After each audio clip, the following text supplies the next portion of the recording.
Hello, I'm Robert Smith, and I thought I'd take a minute out to try to explain my personal religious beliefs from the individual homework I've been doing outside of church and school, and just been sitting at home for 10 years or better, so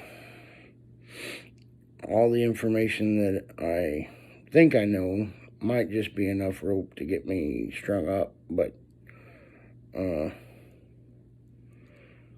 I just thought I'd take a minute to kind of share my beliefs and maybe it'll give you a little peace, because in the end, that's what we need out of our religion, is some well rest and from all the hostilities of the world. Well, if you get good rest, that's healthy and it's healing, and we like to heal. We like to heal. It's good to heal.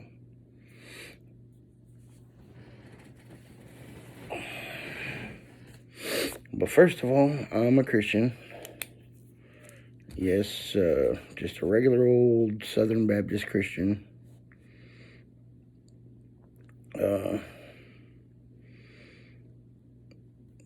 Dad was a pastor or reverend.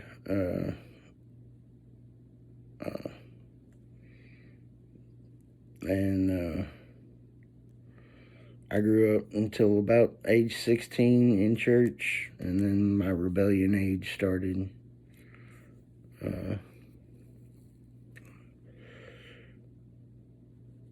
And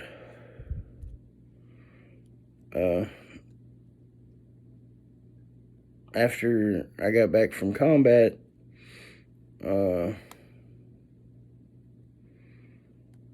I ended up joining the military, not at 16, but at 17. It was with parental consent, but they were just hoping they'd whip some sense into me. Well, joke was on them. I could follow orders pretty easy.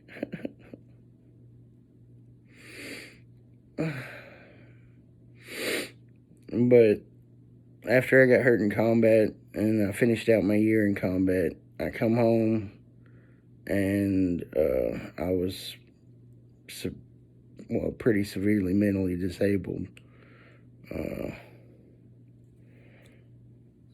I mean, I can still follow orders and do what I'm told, but as for any creativity or any peace of mind, it was hard to get.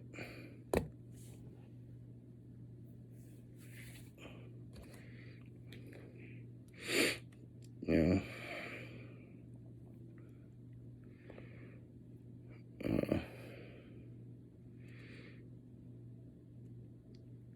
for me, that's a pretty serious disability.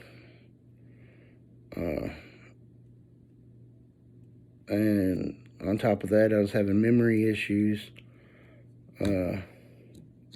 which made it even worse because I'd get to the hospital and forget what I needed to tell them, and I don't know why I'm here.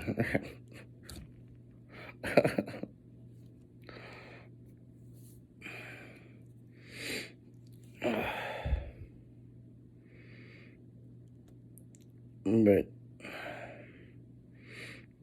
that's just a little back history on me and why I started the homework in the first place.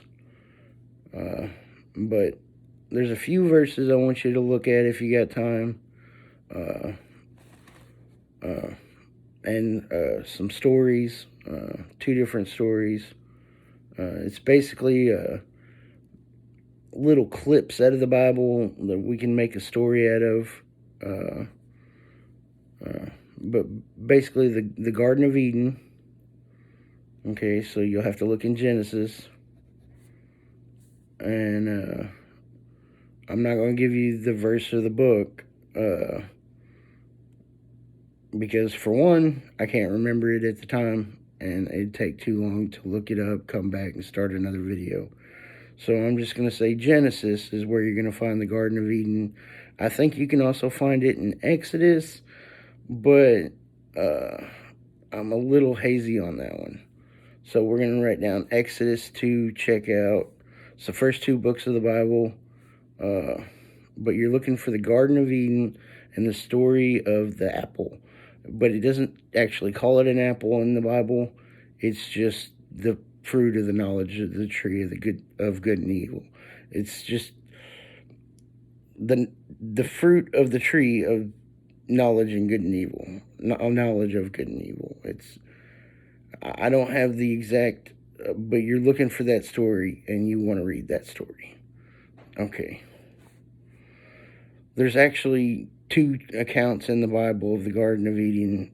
One of them's, in fact, in Genesis, and I think the other one's in Exodus. But you're just going to have to do your own level of homework there. And then I want you to look at 2 verses. Okay. I'm going to give you the book in the Bible.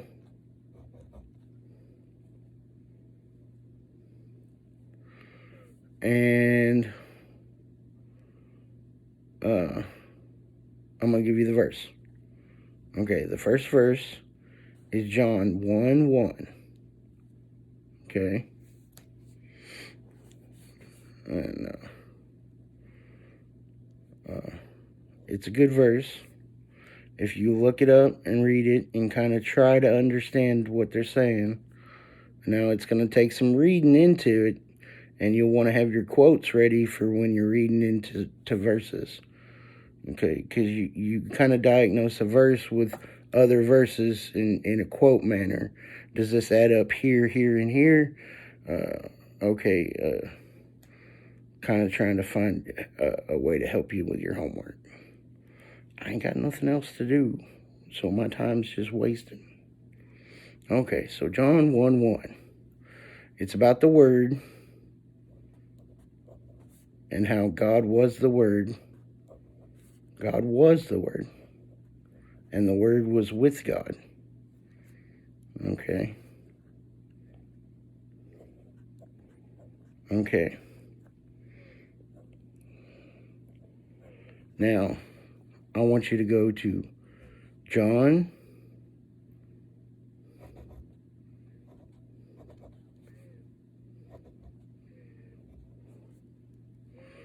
3:16. Now, you don't have to make no decisions.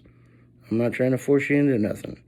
But we're gonna come back to John 3:16 and investigate it a little more. I mean, I'd kind of like you to, have peace in your life and be able to understand things in a healthy manner. That's all I want you to get out of it. Just be able to understand things in a healthy manner. Okay, so John 3:16. A lot of us know it by heart, but we're going to come back to it and investigate it more later. Okay, now I want you to go to Corinthians. Okay. Still, it's in the New Testament. We were in Genesis and Exodus, and now we're going to go to Corinthians.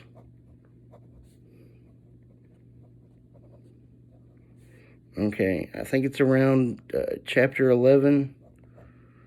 I could be wrong. You're going to have to do a little investigating. I'm kind of narrowing it down for you. Okay. And Corinthians, we're looking for... hold on. We're looking for that. The Last Supper. Okay. That's technically not Da Vinci's Last Supper. It's a copy of a copy of a copy. But it's supposed to be Da Vinci's Last Supper on the wall there. But I'll get into Da Vinci later if you want me to. But you kind of need some help with your homework before I get into that level. Okay. Okay, so Corinthians, around chapter 11, you're looking for the Last Supper. Okay. All right. I'm not going to go over the Last Supper at this moment. Okay. But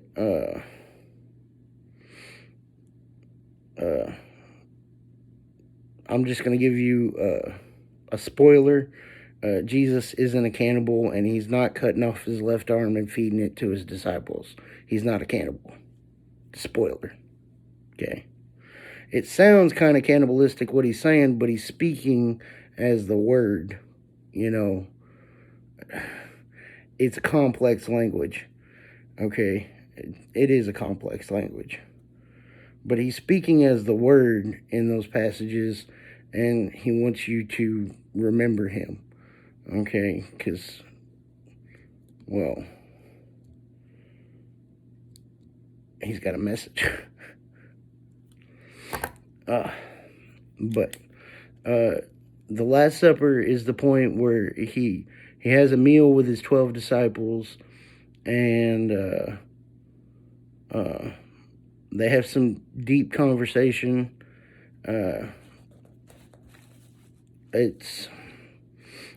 Technically it's supposed to be in Hebrew, but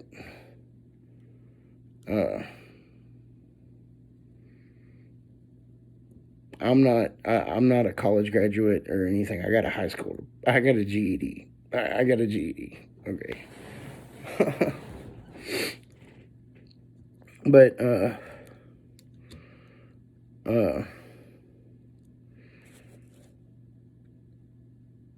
basically he's having a meal with his disciples, and after the meal they go to the Garden of Gethsemane. Gethsemane.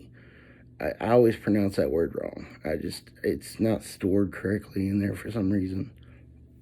But they go to the garden, and he asks the disciples to stay up and pray with him because he's having troubles, and he starts to cry out more and more, and the disciples just end up falling asleep, and he ends up crying so much he just cries tears of blood because he knows what's coming, and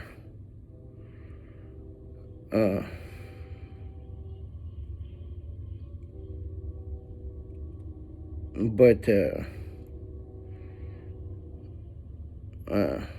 I'm kind of ruining the storyline for you because I'm telling all of it. But it's a really interesting story, and it's got a lot of explanation into it. It's hard to decipher exactly. You really need to go to church and hear the lessons from them. I mean, that's what you need to do. But if you can't do that, I'm going to sit here and try to explain what I believe and the differences of what you might hear. We're just going to try to leave that up to God because there are too many to go over. Just mind your manners if you go to church. Mind your manners. Behave. And, behave. Because I'm only one person. I can only tell you what I believe. If you want to hear what somebody else believes, go find somebody else to hear what they believe. I recommend you do that a little bit. Because,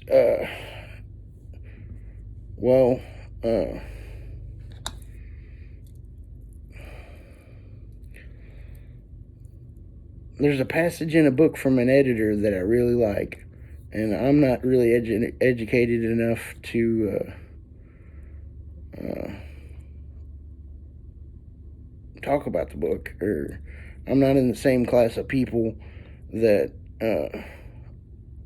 the book derived from, but it's a recopy of Philippians, but the people that made it are supposed to be really technologically accurate. And I haven't got to personally read the book, just the first passage. But it's a good book. I'm pretty sure because it belonged to my father. But I'm just not going to name drop the book because, I don't think I'm smart enough to name drop that book.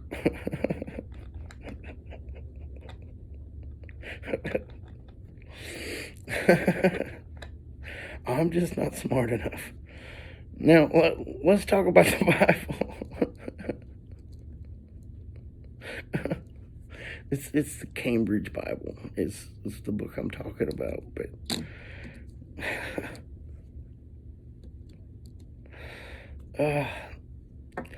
But I'm not quite smart enough to have read it. I just read the first passage by the editor, and it helped me out so much that I kept up with the book.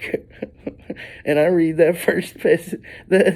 I read that message by the editor every now and then just to remind myself, because I've read it a total of maybe 3 times now. Once when I found the book, and then I think I read it once in Iraq, and I found the book again and read it again. It's a good passage, but let's not get off on Cambridge and how accurate they may or may not be. Pretty sure they're pretty accurate, but okay, so we were talking about the Last Supper. Okay, basically, God is the Word if you calculate it out correctly. Okay, now, word calculations. What is and isn't possibly true. Okay, there's a possibility wave in there we got to deal with, but okay, all right, so we're going to go back to Genesis. Adam and Eve ate what fruit?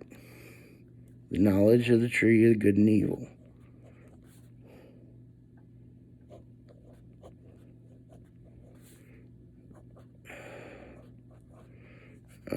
I'm writing it all out, okay. Good and evil. Okay. They found out they were naked. Yeah. Well, they asked God where their clothes were. Whether they knew or didn't know, or their thoughts, those are theirs, and I can't really say for a matter of fact what exactly happened. But God had to put clothes on them and escort them out of the garden, which put them into the wild. No longer in the garden, out in the wild after they ate the fruit. Okay. Knowledge of the tree of good and evil. Ate the fruit, out in the wild. Okay. And if you have both of those accounts of the Garden of Eden, it just paints a little more accurate possibility wave of what actually could have happened. It's a particle. It's a particle, but it's a wave.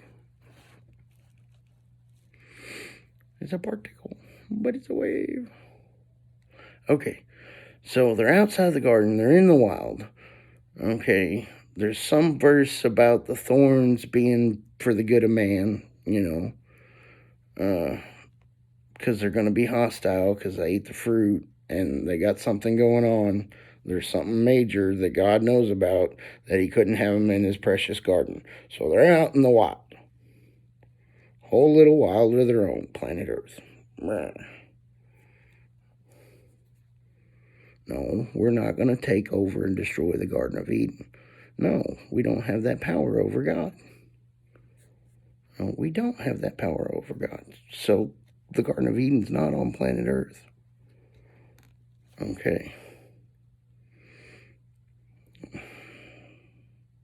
I'm talking about the historical Garden of Eden. It's not, there's an angel guarding it by fire. He's got a sword made out of fire. It's not on planet Earth. No, you can't get to it.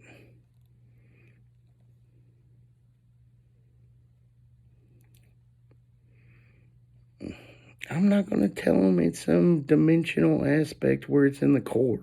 I'm not going to do that. It's ridiculous. Oh, because you'll have people going, oh my God, and jumping into a volcano. That's stupid. Also the topic we're going to get into. Okay. All right, so out in the wild, something's going on, and God has to tell him out slowly. Okay. All right. So we've got all that history before John 1:1 that, is relevant to the conversation, the entire conversation between God and man. Man's our species. Okay. We're human. We're very human. Okay. All right. Now,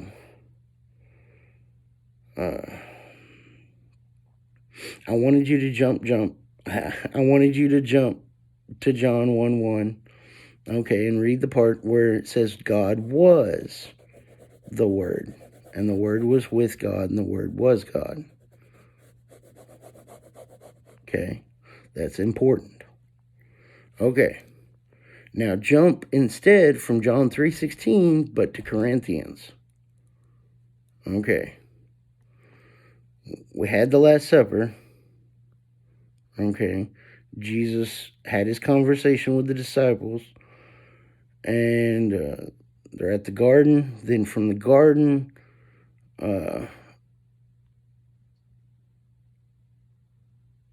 Judas goes missing,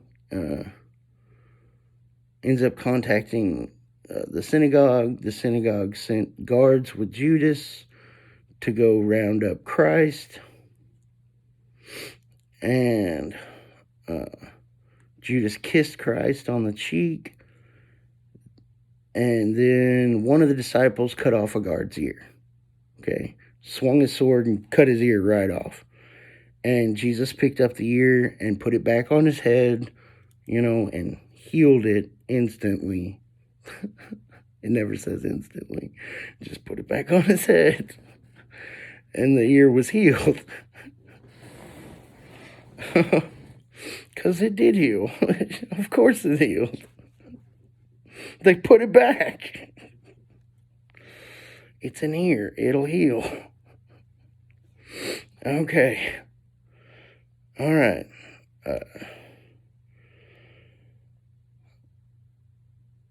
They tried Jesus. They tried Jesus, and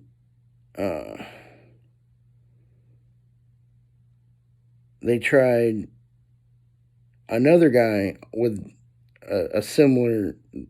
They called him Jesus, but he had kind of the same name, but one of them was a murderer, like an actual murderer, and one of them, Jesus Christ, wasn't a murderer. But I mean, there's a conversation missing, and that conversation is from the age of 12 to around the age of 30 to 32. Okay.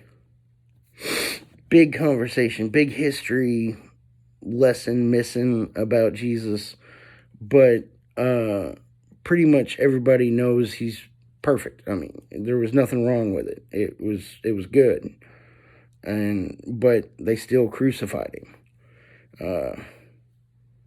And I don't have the passages where you're going to find the crucifixion. I don't.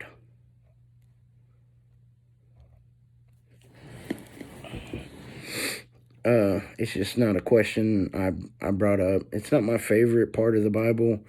I mean, it's a lot of people like to wear necklaces with Jesus still on the cross, and it just hits me weird. It hits me, kind of really difficult to deal with, because Jesus isn't on the cross anymore.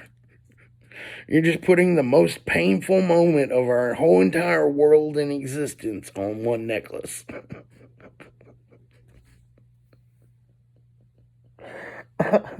No, it's allowed.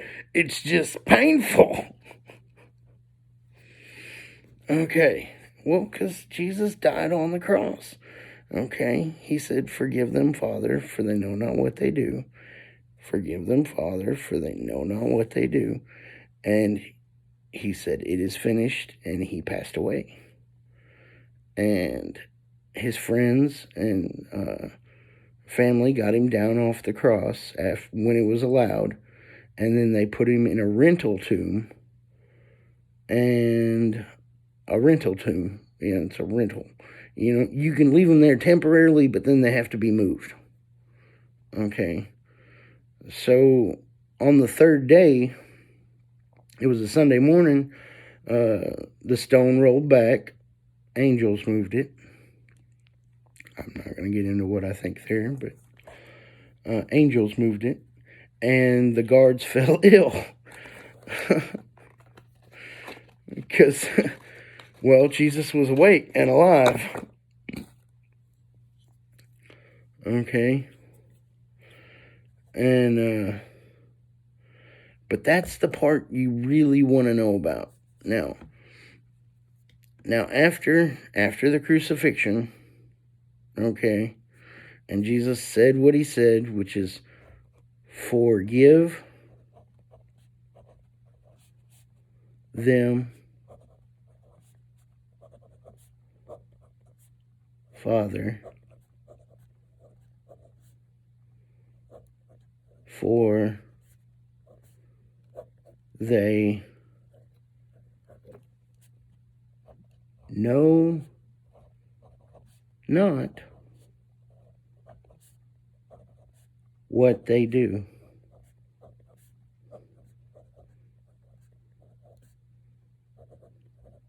Okay, now that I've said that, okay, I want you to realize that's Jesus' whole message right there. Okay. Forgiveness. And we're going to go back to relate that in John 3:16.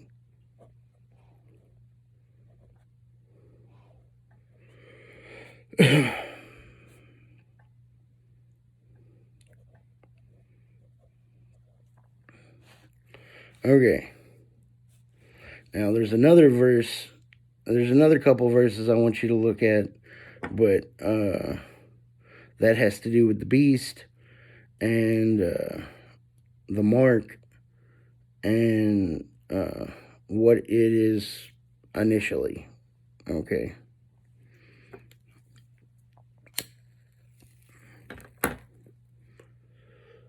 I mean, I can't tell you where the verse is at. I just can't. And I'd like to be able to do that for you.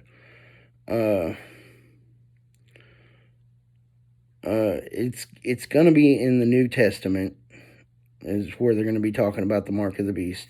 A lot of the times it's in Revelations. Okay. But basically it says the number of the beast is 666. Okay. And that number is man, my species. Okay. And if you're wise enough to figure it out, then do so. It's the other part of the verse. Okay. So the verse says the number of the beast is 666. And that number is man. And if you're wise enough to figure it, do so. Okay. I mean, it's kind of insulting if you think about it a little bit, but, it's true. Okay? Because we gotta sit and decipher it. Okay? Okay. So the number of the beast it says 666. Okay. Now that can be deciphered in a couple of different ways. Okay. It can. It's not just 666 and we're all scared of three numbers. Ooh, that's ridiculous. Okay. No, math is not evil and inherent because it has a 6 in it. It's not.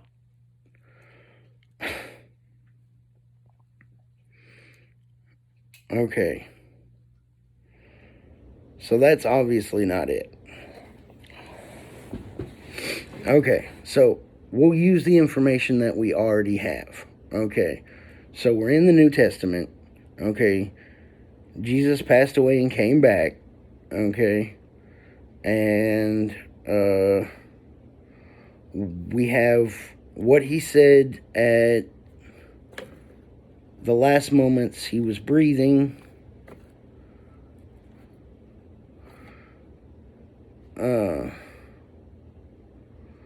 And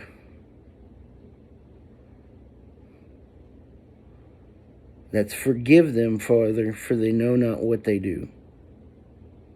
And then it is finished. Okay. Because they didn't know what they were doing. Okay. Now, if you were to add these up, okay, so we're going to figure the beast. We're going to add up the 3 6s. That comes out to 18. Okay. In our society, that means a few different things. But there's a main one everybody gets.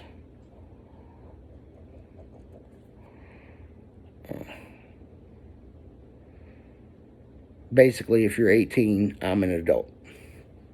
That's the thing. If you're 18, I'm an adult. I know what I'm doing. I'm perfect. I'm 18. Look at me. I'm doing what I want. 18. Okay. So, all right. So Jesus' message, and when the message was over, he said, it is finished. Because the message was, forgive them, Father, for they know not what they do. They don't know what they're doing. Quit doing what you're doing.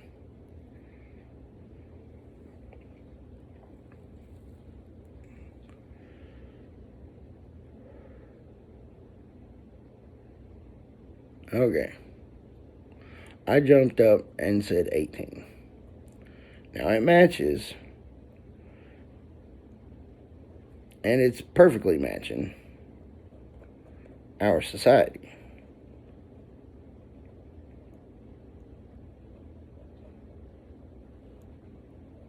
Okay. So we said 18. The only thing we can relate to is the time we become an adult.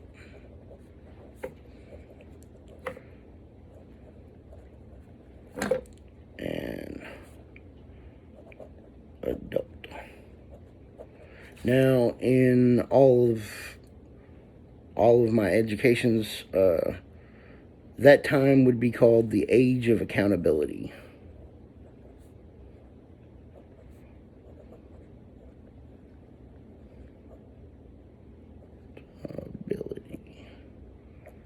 Okay.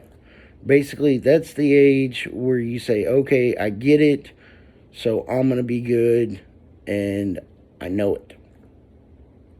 Because you're choosing to be that way. You're choosing to be an adult. You're choosing to be good over evil, by choice. Because that's the way that we were taught how to be an adult. You would choose to be an adult. Because you're being good, you're being correct, and you choose those things. You don't just not choose them. You have to choose them. If you don't choose them, then you won't choose them. So the church teaches you can become an adult basically in a wave function. Okay. It's not going to happen. Everybody's not just going to magically be smart, look at me, adult at 18. It's just not going to happen. Okay.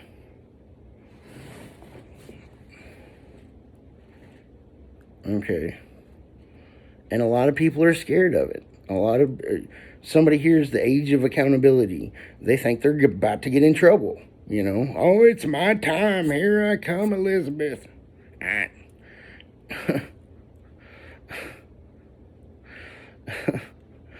Because, I mean, the Bible teaches that the babies automatically go to heaven. So there's a lot of people out there that think they're still a baby because they can't deal with that homework. Yeah.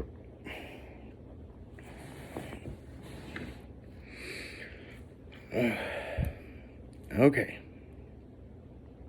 So I got the age of accountability, okay, from the 3 6s. Okay, 18. Roughly, that would be the age of accountability in the United States. Now, there's also a 21, and that has to do with alcohol and cigarettes, cannabis in some states. But if you divide 21 by 3, you get 3 7s. Okay. So I'm hitting the mark. Okay. All right. So the number of the beast, we're going back to the number, the mark of the beast. Okay. The mark of the beast is 666. Okay. Well, if you look at it, I mean, you get fed up because, I mean, it's just ignorance. It's ignorance. I mean, what's so bad about 3 numbers? I mean, it's just ignorance. I mean, I just want to write down ignorance. So, out of ignorance, I'm going to write down ignorance.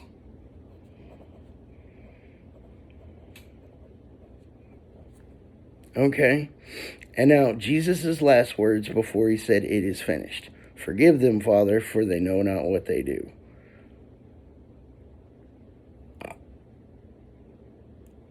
I mean, it hit all the notes. It's ignorance. The mark of the beast is ignorance. And we become 18, and we may or may not be at the age of accountability, and the mark of the beast would still be ignorance. Just not knowing. It's that simple.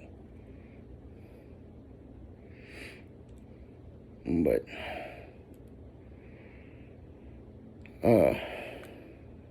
and if you get forgiven, I say if, like God won't forgive you. I mean, sometimes it's hard depending on your level of stupidity. Sometimes it's hard depending on your level of stupidity. But God will forgive you 99.999% of the time.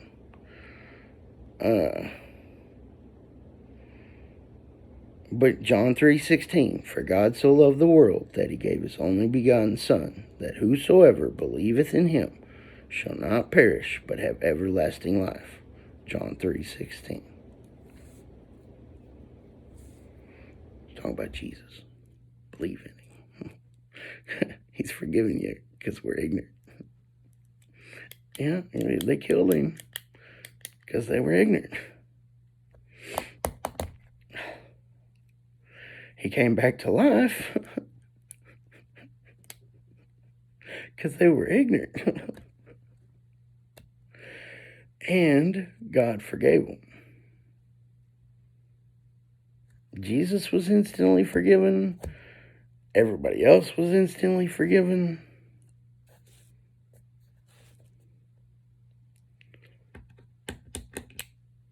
Just ignorance. That's what's killing the world.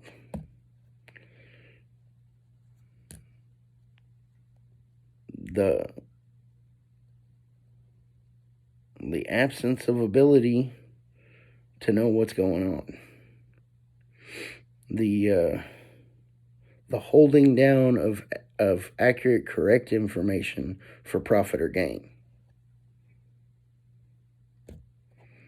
Oh, I'm a better preacher. Look at my car. I'm a disabled vet with a GED. I hope y'all have a really good day.